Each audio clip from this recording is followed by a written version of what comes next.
missiles to carry out the residents. Local communities are not only vital to the growth of society, but they also form the bedrock of humanitarian development.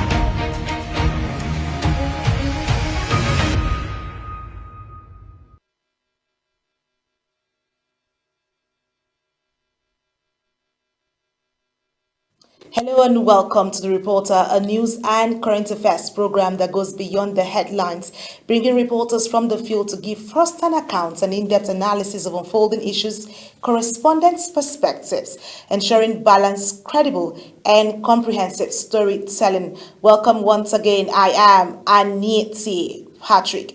It's good to have you join us on the program today, where we'll bring you stories with a build-up to Osun governorship election and what's happening in the education sector, as well as political parties aligning and also ensuring that they have a reconciliation going ahead to the 2027 general election.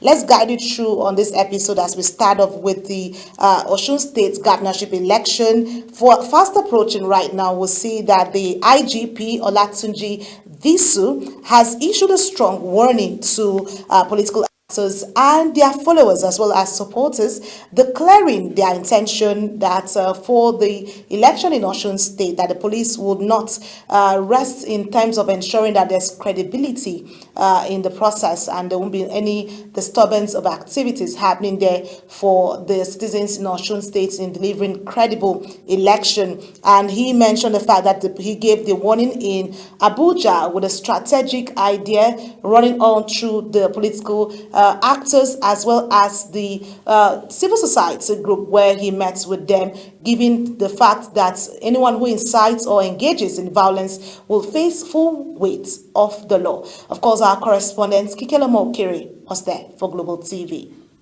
As preparation intensified for the off-cycle governorship election in Osun State, security has taken center stage. Members of the civil society organizations gathered in Abuja for a strategic engagement with Inspector General of Police to review the security architecture and strengthen collaboration ahead of the polls. Addressing the stakeholders, the Inspector General of Police, Olatunji Disu, delivered a firm warning to politicians, supporters, and other electoral actors, declaring that the police will not allow violence, intimidation, vote buying, ballot snatching, or any attempt to disrupt the democratic process. The police chief reaffirmed the force's commitment to a peaceful, free, fair, and credible election, stressing that officers and personnel deployed for the exercise will remain professional, impartial, and politically neutral throughout the electoral process. He assured residents of Osun State that comprehensive security measures have been put in place with adequate deployment of personnel and operational resources before, during, and after the election to guarantee the safety of voters, electoral officials, and election materials. I took my time to talk to parents to warn their children. No election is worthy of losing your child in that election. And I still use this opportunity to warn them. We still have ample opportunity to call our children and talk to them.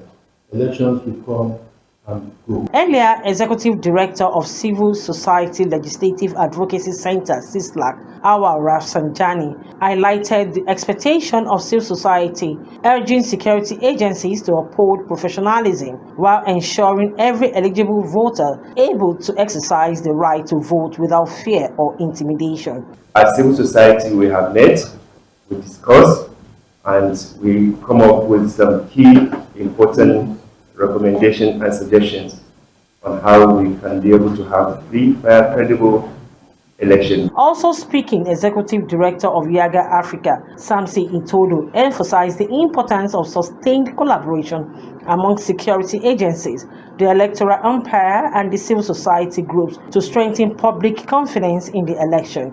He outlined key recommendations, including prompt response to security threats, protection of electoral officials, and transparency throughout the voting process. We need to publish and enforce some rules of engagement for the police, and we very think that it's important because it also helps us. Because sometimes when you observe elections, you cannot make a distinction between the real police officers and the fake police officers who are disrupting and undermining. With only days to Osun governorship election, political campaigns have entered the final stretch. The Nigerian Police Force says it has activated a robust security strategy to safeguard lives and property, maintaining law and order, and ensure that every eligible voter is able to cast their ballot in peaceful, secure, and credible electoral environment. Kike Lomo Okere, Global TV News. There from Kike Lomo Okere. Kike, let's get down to this conversation. You know how it plays out when it comes to the build-up to elections, especially when it's an off-cycle election. And here we have the IGP giving step warning there. Would the IGP strong warning be enough to deter election violence and guarantee a peaceful Osun governorship poll, Kike? How are you? Yeah, warning alone has never stopped election violence in Nigeria, because it's a thing that has been going on every election. You hear the IGP giving this warning and that warning about political talks. What deters violence is the certainty of arrest, prosecution, and punishment. Politicians and thugs are not even afraid of press statements, but they are afraid of the consequences. So the Inspector General of Police warning is important because it sends a clear message that security agencies are on alert. But Nigerians have heard similar warning before every major election. So the real test is the enforcement. So the police must demonstrate zero tolerance, intelligence-led policing, and should identify the flashpoint before the election day, because there are a lot of hijacks for this political, talk, and they should be able to monitor, arrest every necessary offenders and prosecute them swiftly. So the Osun election must not become another exercise where ballots such as are arrested today and released tomorrow. Once there is accountability, violence must become costly option. The ultimate is a peaceful election, which will be guaranteed, which is not guaranteed by words, but professionalism and visible enforcement of the law. So you've just said it shouldn't be like a ceremony like we always get to hear as this step warnings. Yeah. Let's talk about the deployments now. Beyond deploying security personnel, which we see they do at elections, come rain, come shine. Let me use that for context of it. What more should the police, INEC, and political parties do to prevent vote buying, intimidation, and ballot snatching on election day? Because these days we tend to see votes trading beyond just buying. There's also the selling of it. So this is the concern we have.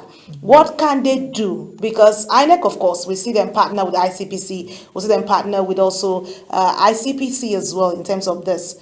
What else can be done to prevent all of this around election day? To me, I'll say first and foremost, INEC must ensure early deployment of sensitive material, functional devices, and transparent result management. Delays could create tension and manipulate opportunities. Secondly, the police should rely more on intelligence rather than numbers. They should identify vote buying hotspots, which is very, very important at this critical period. Monitor suspicious financial movements around polling units. Of course, I don't know if that can be curtailed because it has become a norm in this country. And work closely with anti-corruption agencies like EFCC, ICPC to arrest those exchanging cash for vote. And thirdly, political parties must discipline their members. Every party signs peace accord before election. But those arrangements must move beyond photo opportunities. Candidates must publicly instruct their supporters to reject violence and accept credible results. The media too has a role to play by exposing misinformation, fake news that can inflame tensions. We usually talk about this on the daily when we have the build up to the election. But another thing Yeah. is public confidence. A lot of citizens seem not to trust the process anymore. They seem to, that also breeds in Yeah. voter apathy. So how can voters, civil Mm. society themselves and security agencies work as a team together to build the public confidence and ensure that Osun governorship election is really free, fair, and credible? Because we know when it comes to Osun governorship election, the citizens come out en masse to ensure that they get the will that they want by electing the candidate of their choice. And the thing is, the security agencies and the INEC has a lot of work to do because credible. When we talk about credible election, it must be built on trust, and trust comes with transparency. Voters must reject inducement and intimidation. Then, as well as selling votes today is surrendering the future for temporary gain, which has become a norm. I don't know how we're going to curb that because and I think this is the cause of poverty. When people are hungry, they will go for anything to be able to get whatever thing they want. How to curb that vote buying is another case on its own. So citizens should report electoral offenses and instead of becoming silent spectators. Then the civil society organizations too, they have work to do by intensifying voters' education, deploy election observers across the polling units, document irregularities, and provide independent assessments of the process. That process alone will increase accountability and public confidence. So, in all essence, the security agencies must remain visible, neutral. They should protect voters, not politicians. Their loyalty must be to the Constitution and not to any political party or candidate. Communication also is very, very critical. Security agencies should provide regular updates, respond promptly to incidents, and reassure citizens that their complaints will be investigated fairly. And every stakeholder must remember that democracy is bigger than individual ambition. Winning the election is important, but preserving the public confidence is the electoral process, and the electoral process is even more important. So the take home here is a credible election is not measurable by who wins. It is measured by Nigerians who believe the process is transparent, peaceful, and peaceful. Be an expert when it comes to these issues. Amazing there. I just hope that we align with the fact that democracy needs to thrive in the long run. That's what we stand for as a I hope democratic so. nation. Thank you so much, Kikelomo, for bringing us up to Thank you, speed on Anita. that and in-depth Thank analysis you, of Anita. what we should expect in Osun State. Well, let's turn our focus away from Kike and look at issues still around political parties and what they are setting up themselves ahead of the 2027 general election, where the Nigerian Democratic Congress (NDC) has set up a national reconciliation committee to meet with all the aspirants across the nation and resolve all the outstanding challenges arising from the party primaries. The national chairman of the party, Senator Cleopas Moses, addressing the media, said conflict is inevitable, but the party has a responsibility to seek reconciliation. Our political correspondent, Upon Usoro, has more. The Nigeria Democratic Congress, a party registered in February 2026, has witnessed a high number of aspirants following the defection of Peter Obi and Rabiu Musa Kwankwaso to the party, leading to many aspirants picking nomination forms for various elective positions. Following the party's primary, the leadership set up a National Reconciliation Committee to address issues arising from the exercise. Senator Cleopas Moses, in his speech, called on party members to focus on the bigger picture, which is removing the APC and stopping what he described as bad governance, saying it is bigger than personal ambitions.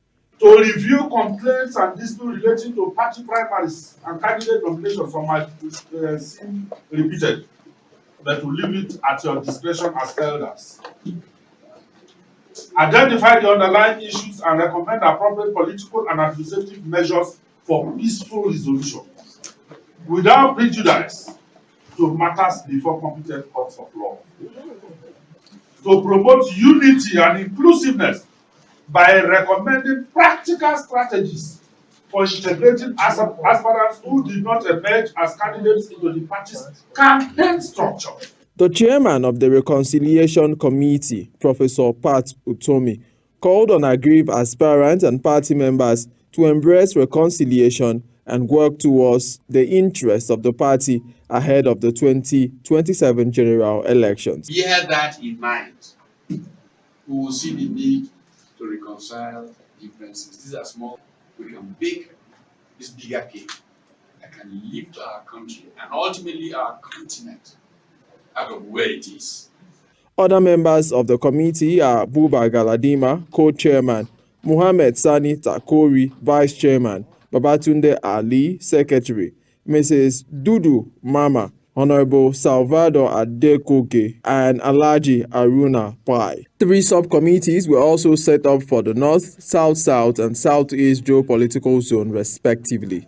Ubong Usoro, Global TV News. The Nigeria Democratic Congress.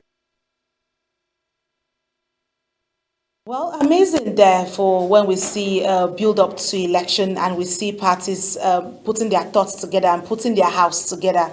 That's one thing we look forward to seeing in the election space, because when the political actors are in one mindset, it means that everything will align and then the nation can have a proper and smooth sail. And of course, it's been a good one from my perspective. Of course, our political correspondents will be in the better position to break this down and explain in details. And I have Ubong Usoro joining me live to speak on this issue. Hello, Ubong. It's good to have you join me. Thank you so very much, Annette. All right, Ubong, I like the fact that you had to put a smile on your face to help you douse the tension and also talk to me about how you see this whole idea, because I'm really impressed.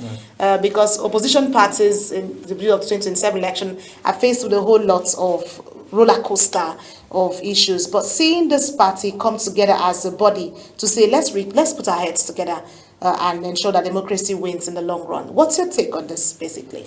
Yeah, basically, I think it's a good thing. The NDC has shown the path that there should be reconciliation. Remember, this is a party that is barely 6 months old, and it became the bride of people wanting to get tickets.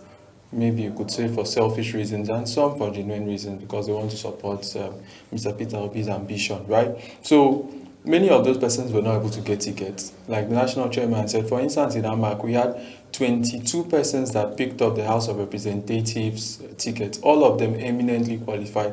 My friend Ame, former IFAC chairman, being one of them, and several other persons eminently qualified, engineer, Khalis Tuzobi, a lot of persons I could mention, Emeka Ike, wonderful people, right, in their own right. But the party at the end of the day have to give the tickets to only one person. And I can tell you that in politics, people read meaning into things. Maybe the national chairman has checked somebody a day before, and the next day the persons get the tickets. The person that saw the national chairman check the person, say, hey, it was because the national chairman had planned. Interest. Yes, that was so. And the party had not done this something like this before.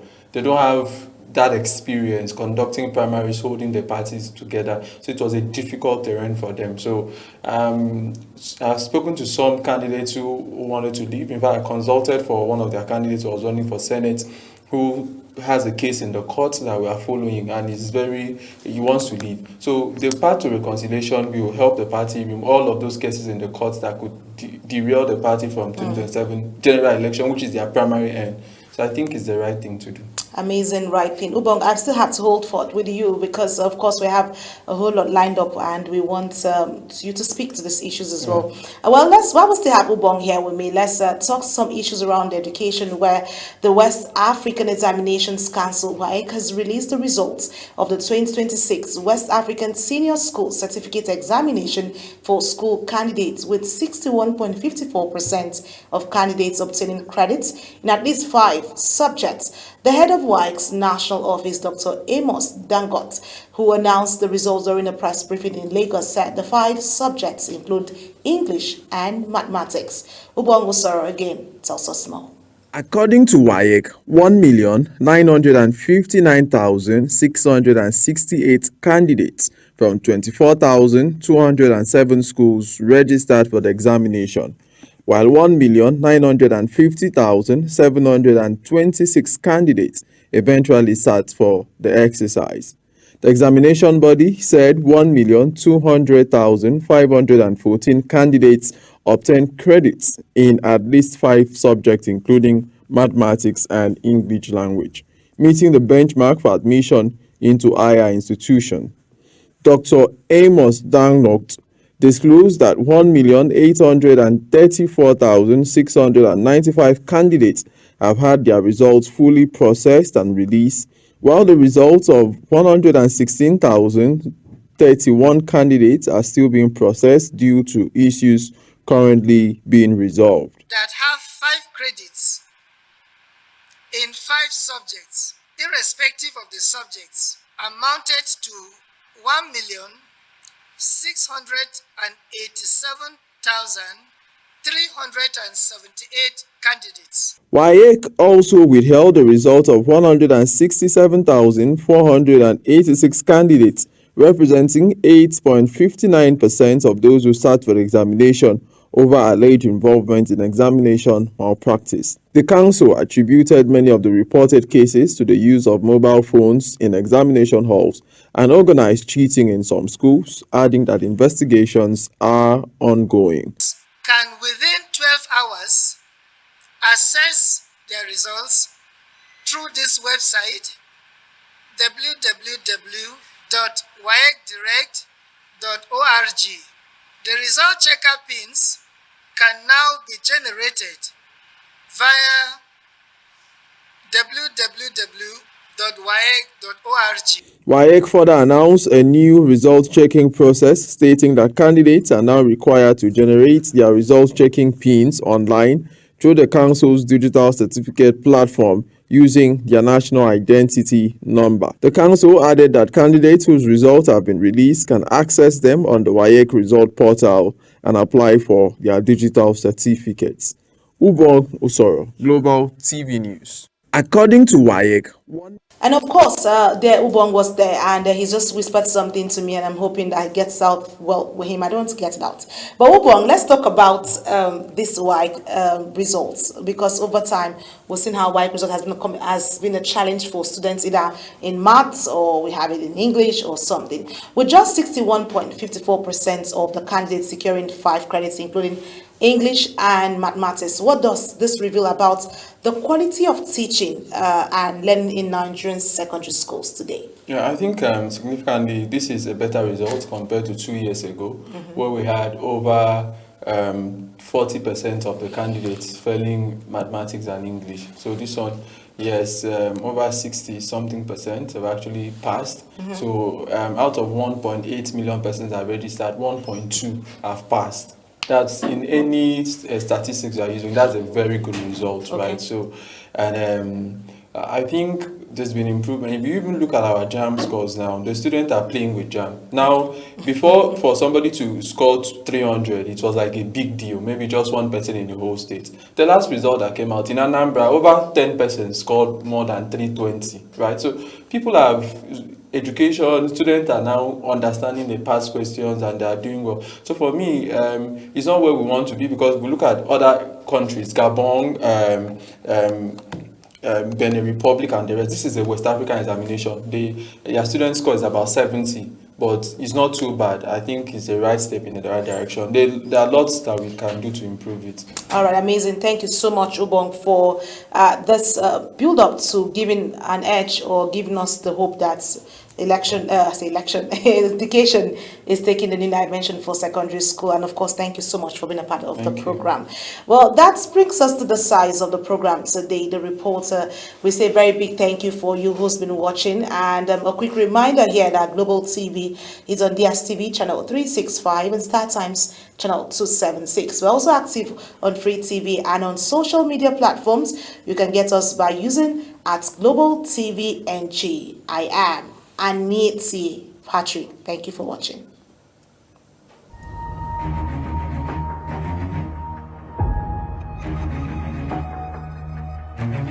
Be mindful of how we use social media. It's not just about the platforms themselves.